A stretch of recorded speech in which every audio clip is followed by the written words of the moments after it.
Quasicrystal Research is such an unusual film among my filmography that I figured I should speak a little introduction, to give a little bit of context. When I think of documentary films I've done, I always think of biographies, which I started doing in 2017, doing films about people that interest me.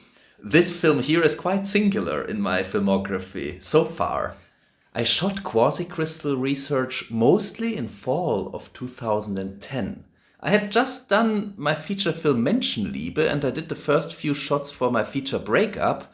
And right in those months when I did Quasicrystal Research, I shot my music video Mutant Calculator. The winter scenes were done, in early January 2011.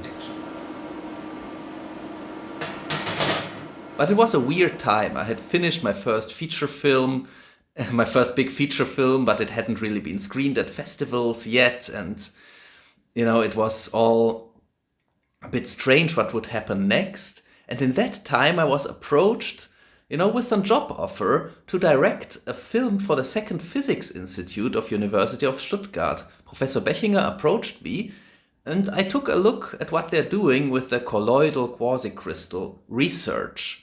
And when I went there, I got excited about the laser beams, so I agreed to do it because I really wanted to try a few visual experiments with these laser beams. I was given full creative freedom when doing this film. Just the scientists would check the final result to check that everything, scientific in there is correct. And beside that, visually I could do anything I like. So I had fun there. No.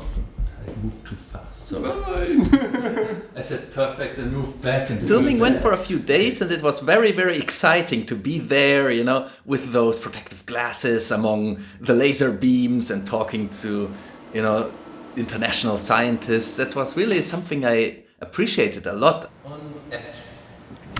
At the beginning of the 1980s, Daniel Schechtman made a fantastic discovery. Highly ordered, faceted materials which are not periodic. When I did the film, I was in my very early 20s and I had thought about studying physics until I graduated high school. I seriously considered it just, 2 years prior. And suddenly there I was at the Second Physics Institute and all these scientists talked to me and they took me very seriously and we did this film.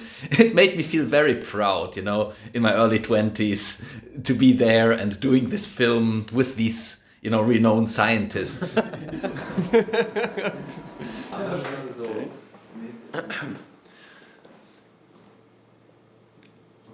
So what we can do here now? It was a very small production. I did the cinematography by myself and I placed the microphone. I did the lighting. In a few shots, Meister helped a little bit, so he's credited as best boy grip. Before filming started, I met with Professor Bechinger and the others a few times, so they could exactly show me what they're doing, so I could have an idea of, what we should put in the film, how this could work out. It was most important for me that the film is accessible to a general audience, not only to specialists.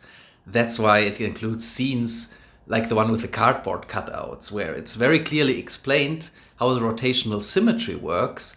That scene needed a bit of preparation because the cardboard cutouts had to be prepared.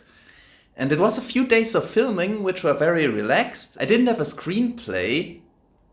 I just thought of the structure in my mind and I interviewed the people. I asked them the questions. I put them in the surroundings that I figured out, and in editing, I shaped this little documentary film from the material I had shot. As always, I don't do storyboards or anything like that. It was all spontaneously on the set. That's my way of doing these things. Ich mag halt immer so eine schnelle Nahaufnahme. I did many takes, we did rehearsals. I really staged it like I would do a feature film. It was all about precision. Back then I wanted to make it as precise as possible. I recorded the soundtrack quickly on a synthesizer. Back then I wrote a screenplay for a film called Revolution, and in that screenplay I set a scene to a part of the second Brandenburg Concerto by Bach. Therefore, that melody was on my mind quite a bit in those days of 2010. And when I did the soundtrack for Quasicrystal Research, I wanted something futuristic sounding, so I just improvised on this piece by Bach. I improvised in a few minutes and then I edited to that music. It's now 2022, about 11 years since Quasicrystal Research was first released. Okay, zeig mal auf die beiden anderen. The film was released online in fall of 2011, and I remember just a few days later I was at an airport to take a flight to Venice, if I recall correctly. And at the airport I look at a TV and it mentions that Daniel Schechtman was awarded the Nobel Prize in chemistry for the discovery of quasicrystals. And I was excited at the airport. I was about to fly away. I didn't have a smartphone back then. But, I called people and said, oh, wow, this film will now be, probably in demand. And ZDF, a huge German broadcaster, showed a clip from it in their evening news. And then I submitted the film to festivals in Australia. It was shown, I believe, at the National Science Week. As part of that, a film festival screened the film all over Australia. And it was awarded in Oregon. This was a very nice project.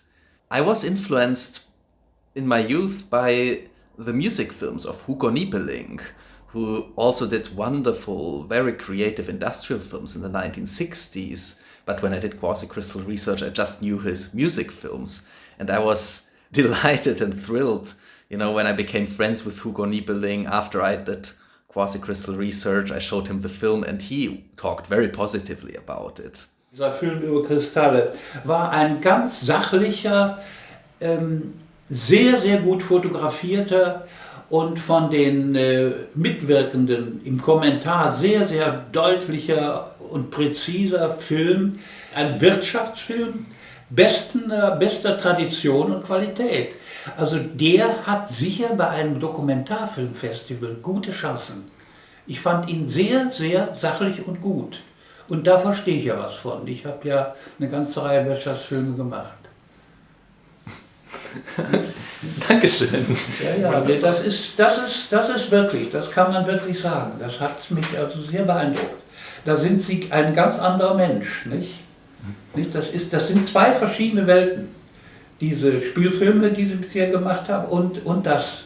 Das ist ganz unterschiedlich. Und das zeigt auch denn die Breite und die Vielfalt ihrer Begabung, und das ist etwas, was Sie nicht vernachlässigen sollten, das würde ich sagen, so etwas zu machen. Dankeschön. Das weiß ich nicht sehr zu schätzen. Ernsthaft. He passed away in 2016 and we recorded this interview in 2014. And it moved me to, see him speak again, and the way he encourages me to do more documentaries in that video. I did my next documentary after Quasicrystal Research. If you don't count the making-ofs for my films, I did the next proper documentary in 2017 after Hugo Niebeling had passed away. And I often, think what he might say about the documentary films that came after Quasicrystal Research. I hope he would be pleased by what I'm doing. And, it was just very, very nice to see him again. And I think it's a great introduction, not only to Quasicrystal Research, but to my documentaries in general.